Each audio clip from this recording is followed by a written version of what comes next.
Udruženje Kraljevina Srbija, Fondacija princeze Katarine i predstavnici Sremske Mitrovice su 9-članoj porodici Zorana Perića u Pasjanu donirali 60.000 dinara, poklone za decu i pečeno prase. Opština Partež Pasjane često ovoj porodici izlazi u susret, a ovom prilikom obezbedila im je frižider.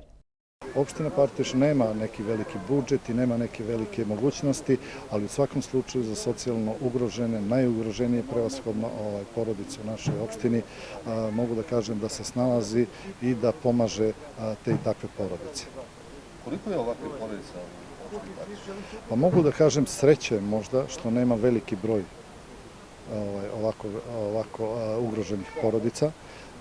Ovdje smo ovu porodicu prošli puta posetili gdje im je neophodan, pošto je to 9-člana porodica, gdje im je neophodno proširenje stambenog prostora.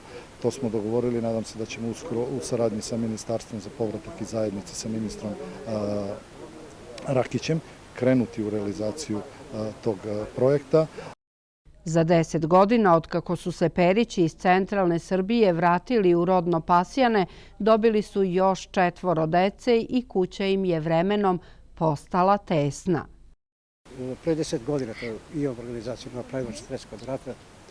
Tad smo bili samo 3 dece, sad imamo 7 i tesno jednu sobu i tako. Nema ni za hranu, vrlo teško živimo stvarno. Zoran i njegova supruga ne rade nigde. Sa 7 maloletne dece žive od socijalne pomoći.